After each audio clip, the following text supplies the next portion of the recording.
Teguhkanlah hatimu, imanmu telah menyelamatkan engkau. Suster, adik-adik, dan anak-anak sekalian yang saya kasihi dalam Tuhan, inilah kata-kata Yesus yang coba kita maknai dalam konteks bacaan pertama dan dalam konteks hidup dan pengalaman hidup kita. Ya Tuhan bersamamu dan bersama roh. Inilah Injil suci menurut Matius. Dimuliakanlah Tuhan. Sementara Yesus berbicara demikian kepada mereka, datanglah seorang kepala rumah ibadat, lalu menyembah Dia dan berkata, "Anakku perempuan baru saja meninggal, tetapi datanglah dan letakkanlah tanganmu atasnya, maka ia akan hidup." Lalu Yesus pun bangunlah dan mengikuti orang itu bersama-sama dengan murid-muridnya. Pada waktu itu, seorang perempuan yang sudah 12 tahun lamanya menderita pendarahan, maju mendekati Yesus dari belakang dan menjamah jumbai jubahnya. Karena katanya dalam hatinya, "Asal kujamah saja jubahku, aku akan sembuh." Tetapi Yesus berpaling dan memandang dia serta berkata, "Teguhkanlah hatimu, hai anakku. Imanmu telah menyelamatkan engkau." Maka sejak saat itu sembuhlah perempuan itu. Ketika Yesus tiba di rumah kepala rumah ibadat itu dan melihat peniup-peniup seruling dan orang banyak ribut, berkatalah ia, "Pergilah, karena anak itu tidak mati tetapi tidur." Tetapi mereka menertawakan dia. Setelah orang banyak itu diusir, Yesus masuk dan memegang tangan anak itu, lalu bangkitlah anak itu, maka tersiarlah kabar tentang hal itu ke seluruh daerah itu.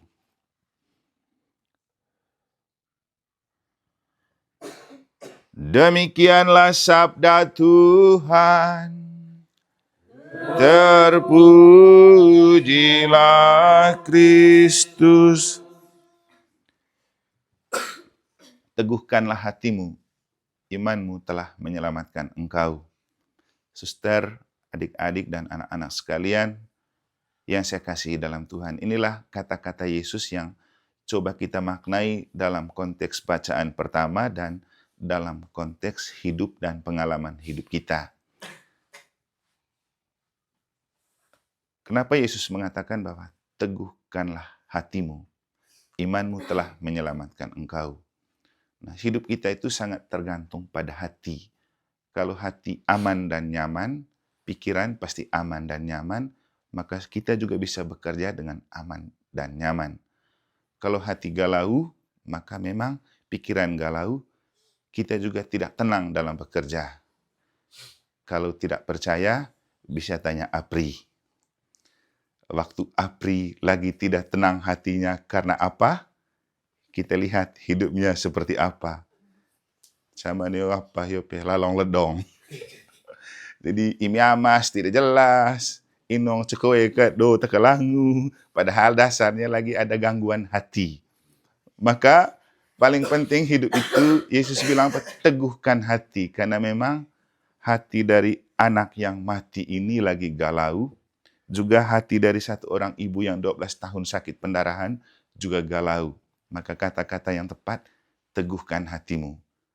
Imanmu yang telah menyelamatkan engkau. Jadi ada dua, hati yang teguh dan hati itu diteguhkan oleh iman. Kenapa?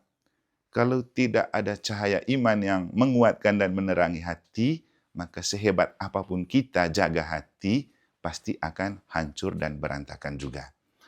Nah, itulah pentingnya jaga hati dalam iman. Kita akan coba melihat bagaimana cerita di dalam kitab suci menunjukkan pentingnya kekuatan iman untuk membuat kita selamat dalam hidup. Kita mulai dari Yakub. Coba bayangkan, Yakub tidur dengan beralaskan batu, tapi banyak rahmat di balik tidur di batu. Tadi malam saya bilang mereka waktu di papanya apa ya? Elvi. Saya bilang gini, coba kamu yang suka isi togel dan isi nomor nih tidur di batu. Siapa tahu nanti malaikat Tuhan datang seperti datang ke Yakub, kasih tunjuk, ini nomor yang benar. Ini kan Yakub tidur di batu coba. Justru di batu itu dia bermimpi berjumpa dengan Allah. Jadi ada tangga ke surga. Saya tadi kalau waktu dengar ini membayangkan kebetulan dekat dengan rumahnya Vera ini mau bangun 1000 tangga ke Gua Golocuru. Berarti ada banyak malaikat nanti yang lewat. Dan katanya sudah ada malaikat yang lewat. OMK dari mana itu datang tuh. Lalu Bapak pihak bilang begini, ternyata luar biasa rahmatnya ini Gua Maria Golocuru. Mereka sendiri tidak pernah merasakan rahmatnya. Orang dari luar sudah mengakui, mereka tidak mengakui. Sebenarnya bukan masalah di sana tidak ada rahmat. Mereka punya iman belum kuat. Tidak percaya kalau banyak rahmat yang mengalir dari sana. Sehingga masalahnya bukan masalah pada tempat, tapi masalah pada hati yang betul-betul percaya atau tidak. Makanya referen Mazmur tadi baik juga untuk kita ingat. Coba Bogi. Padamu, Tuhanku, padamu aku percaya. Tuhan, padamu aku percaya. Saya pernah khotbah di Mataram tentang bedanya antara beriman dan percaya. Kita semua ini orang beriman. Dengan dibaptis kita menjadi orang beriman. Tapi apakah betul menjadi orang percaya? Itu yang jadi masalah.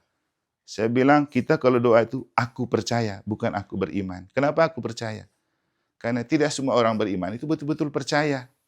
Indonesia itu banyak orang beriman, tapi betul tidak percaya kepada Tuhan. Nah, percaya kepada Tuhan itu artinya begini misalnya.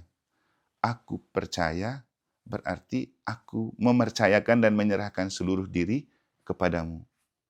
Sama dengan gini, kalau kita kasih kepercayaan kepada orang, berarti kita beri semua. Gitu juga percaya kepada Allah. Kita beri semua supaya membiarkan Allah menjadikan sesuai dengan apa yang Tuhan mau. Nah ini yang jadi masalah, karena kita boleh bilang orang beriman, tapi kita belum total mempercayakan seluruh diri dan hidup kita ke dalam penyelenggaraan Allah. Nah, contoh orang beriman itu seperti Yakub. Yakub ini, karena dia percaya kepada Allah, makanya dia tidur di batu pun, batu itu memberikan banyak inspirasi. Jadi saya waktu merefleksikan ini lalu berpikir tentang bedanya antara batu di kepala dan kepala batu. Kalau batu itu di kepala, itu mendatangkan rahmat. Kalau kepala batu itu yang mendatangkan celaka. Nah, banyak orang yang kepala batu. Termasuk SMA Cikaso kan kepala batu. Konem cocok ajar. Tahu mengone saya desain.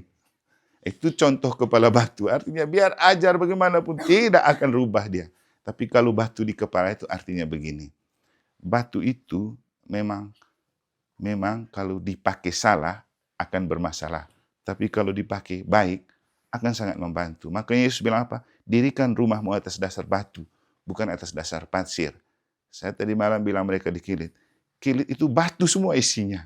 Tapi kenapa orangnya penuh rahmat? Velukan biar cempeone batu, buahnya lebat. Hanya di Kilit, di tempat lain tidak. Dan banyak sekali batu. Walaupun kemudian banyak rahmat, banyak juga orang kepala batunya. Nah, tapi kita lihat rahmat di balik batu. Coba lihat, Kilit itu saya rasa penuh rahmat. Suster juga pasti merasakan. Makanya kami ini selalu pulang itu sebenarnya menimba rahmat di kampung Kilit. Karena banyak rahmat di situ, rahmat Tuhan. Karena dia didirikan di atas batu. Kilit itu penuh batu, mana pernah banjir. Mana pernah runtuh, karena batu yang menjadi dasarnya. Apalagi kalau kita membayangkan batu itu waktu Yesus bilang begini, aku juga batu yang dibuang, tapi kemudian menjadi batu sendi. Yesus itu menamakan diri batu yang dibuang, tapi menjadi batu sendi. Apa yang membuat batu itu berahmat? Kalau ada iman. Nah, sama juga dengan kita. Kita bangun rumah pakai batu. Kalau kita peletakan batu pertama dengan doa, itu yang membuat rumah itu kuat. Sebaliknya, orang kaya juga bangun rumah pakai batu, tapi karena tidak ada iman, biar rumahnya bagus, belum tentu dia bahagia. Itu maksudnya. Ya, banyak orang yang punya kekayaan banyak, punya rumah bagus banyak, coba tes, bahagia nggak dia ada di rumah bagus itu? Belum tentu. Karena yang menentukan itu iman. Iman itu yang menyelamatkan. Jadi batu yang menjadi alas kepalanya Yakub menjadi rahmat karena ada iman. Iman yang dimiliki Yakub yang diwariskan dari bapaknya Ishak dan dari kakeknya Abraham. Jadi kalau kita merujuk lagi ke sana di bacaan beberapa hari ini, Abraham punya iman yang besar. Iman Abraham itu dijanjikan oleh Tuhan. Waktu dia disuruh pergi merantau, Tuhan bilang apa? Kau harus keluar dari sini supaya hidupmu penuh berkat dan engkau bisa menjadi berkat untuk banyak orang. Sama juga kita bayangkan, kita kalau tinggal di kampung belum tentu menjadi berkat. Tapi kalau keluar dari kampung bisa penuh berkat dan menjadi berkat. Lalu karena iman Abraham itu melahirkan Ishak. Ishak ini waktu Abraham mau mati, dia cari istri. Nah, Abraham berdoa supaya Tuhan memberikan istri yang baik. Lalu didapatlah Ribka. Jadi gitu apri. MKB pasangan ini kayak mau iman aku ngaji. Nek ngaji handalkan reba apa. Jadi harus makin iman. Kalau yang cocok reba itu pendapatan besar seperti si An pe. Gaji besar. Pokok dota ke ino untuk mengaji susah kulit. Apalagi kan kalau soal cari jodoh itu ada malaikatnya namanya malaikat Rafael. Itu malaikat pencari jodoh. Baik kok itu loh. Tuh. Jadi hotoin lah ku itu tegi hawaguan tegi novena malaikat Rafael itu supaya kasih jodoh yang tepat. Potong imamas terus pe. Jadi itu iman dari Abraham membuat anaknya dapat pasangan yang bagus, Ribka. Kemudian melahirkan Ishak, melahirkan Esau dan Yakub. Yakub ini anak bungsu, segian so pe. Anak bungsu so ise papa cika so anak bungsu so. Jadi kalau cerita tentang anak bungsu, ini bacaan hari Sabtu ya ke suster ya. Senget khotbah meun itu saya kasih judul anak sulung itu disayangi, anak bungsu dimanjakan. Resikonya apa? Kalau disayangin, itu memang karena kasih sayang yang pas. Kalau dimanjakan itu kasih sayang yang berlebihan. Makanya ada manja. Resikonya, kalau orang yang dikasih sayang yang pas, pasti dia bertanggung jawab. Kalau yang dimanjakan, pasti dia jawab tanggung. Beda kan? Nah, maka anak sulung itu rata-rata bertanggung jawab dia. Kalau anak bungsu, dimanjakan, tapi tidak bisa bertanggung jawab. Hanya jawab tanggung. Sama balik sama cika sope tanggung, tapi kan tidak menjawabi. Itu maksudnya. Jadi beda tanggung jawab anak sulung dan anak bungsu. Apalagi anak bungsu ini kan pikir, saya kan anak bungsu, pasti disayangi sama papa mama. Kalau sulung itu dia tidak terlalu butuh kasih sayang lebih, tapi dia pejuang. Maka anak sulung itu rata-rata dia sukses kalau dia merantau. Anak bungsu kalau dia merantau jarang sukses. Karena memang dari sononya sudah begitu. Tapi sebenarnya tidak ada perbedaan anak sulung dan anak bungsu. Semua dirahmati kalau punya iman. Itu yang menentukan. Siapapun anak, semua dirahmati. Yang penting punya iman. Kan Yesus bilang, imanmu lah yang menyelamatkanmu.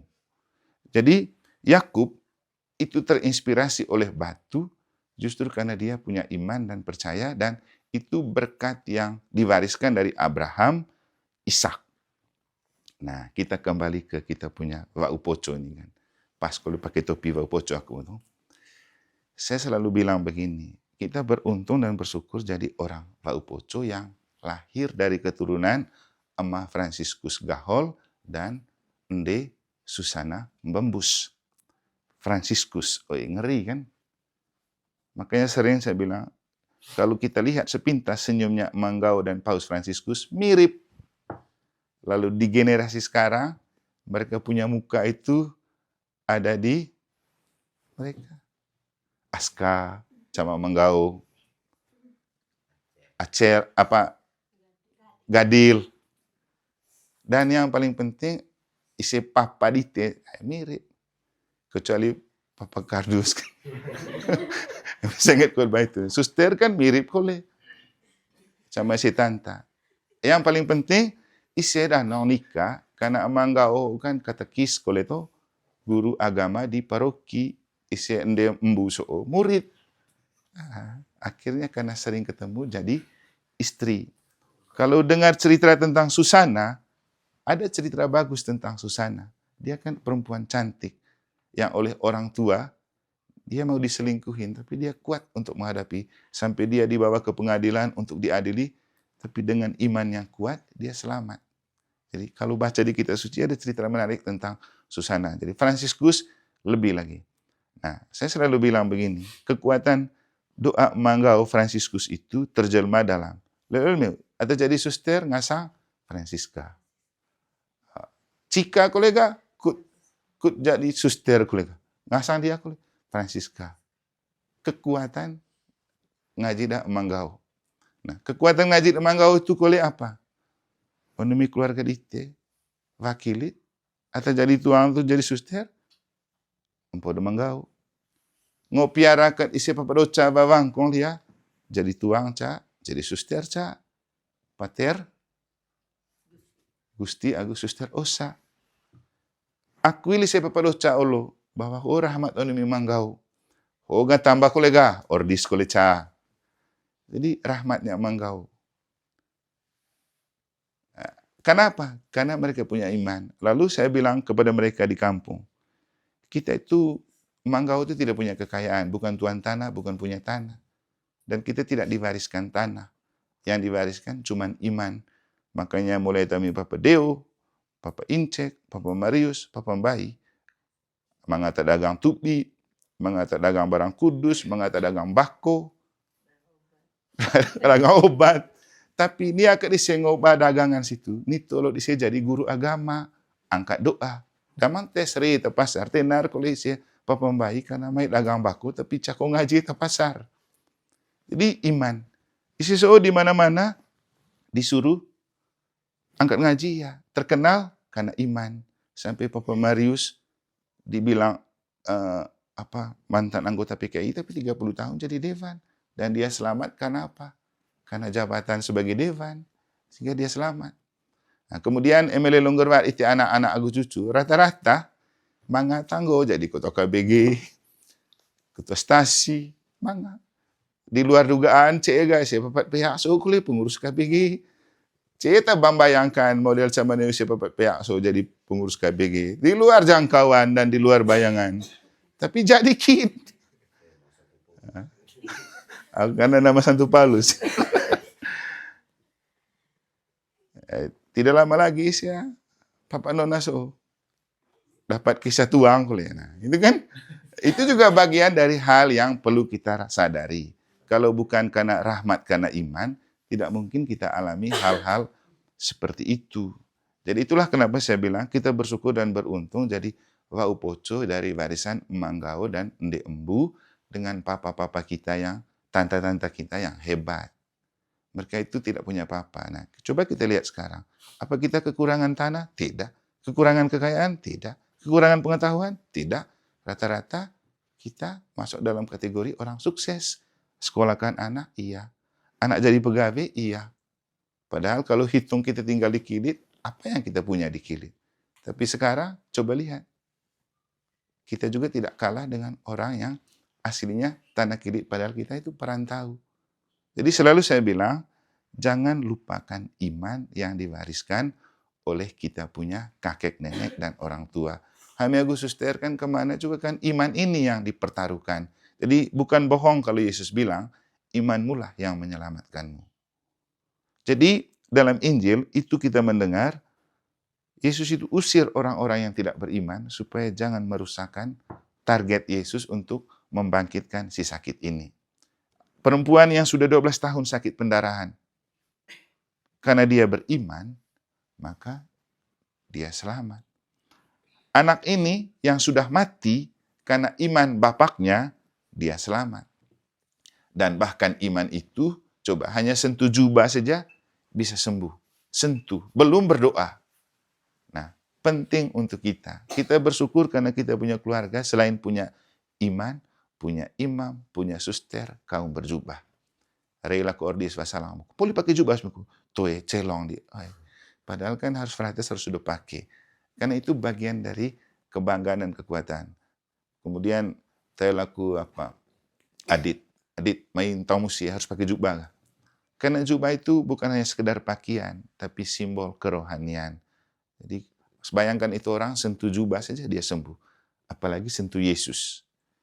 Jadi kita punya keluarga ini ada kaum berjubah, ada doa, ada misa. Jadi kalau kita pulang, kita doa, jangan anggap remeh, ada rahmatnya yang menyertai. Sehingga kalau suster pulang, kau nebingi bangas mak cika, tetap dirahmatin kin. Gitu kalau sia, mereka tahu bahwa penting itu. Jadi imanmu yang menyelamatkanmu. Jadi inilah beberapa hal yang dapat kita maknai dari apa yang kita dengar dalam bacaan suci. Karena kekuatan iman juga tiba-tiba betul di misa di puli siap latang terjadi lektor bacaan pertama pihaknya. Tebain minggu jeran dan nganci kucuy. Jadi inilah beberapa hal yang boleh kita syukurin dan kita sadarin karena kita itu istilahnya keluarga yang dirahmati hanya karena kita punya iman. Apapun kenyataan dan tantangan hidup, kita boleh hadapi dan pasti ada. Tapi kekuatan iman itu mampu mengatasi dan menghadapi apapun dan memberikan kita solusi. Yang paling penting, biarkan terjadi sesuai dengan kehendak Tuhan, jangan sesuai dengan kehendak kita. Kita terus betul percaya kepada Tuhan, karena kita tahu dalam Tuhan segalanya akan teratasi dan terselamatkan. Semoga Tuhan memberkati kita selalu. Amin. Kita mempersembahkan diri, hidup dan harapan serta doa-doa kita, keluarga dan juga anak-anak pertumbuhan dan perkembangannya ke depan, ke dalam penyelenggaraan Allah melalui persembahan roti dan anggur yang akan diubah menjadi tubuh dan darah Kristus melalui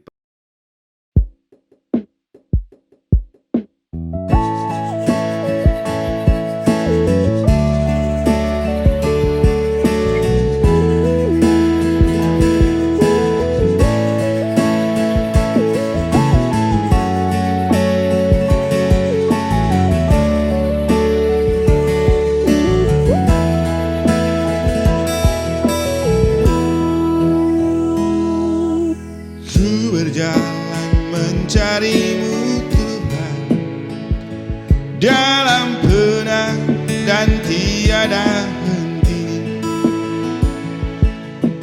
Ku ingin mendapat kasih-Mu Tuhan, ku cari dan ku cari.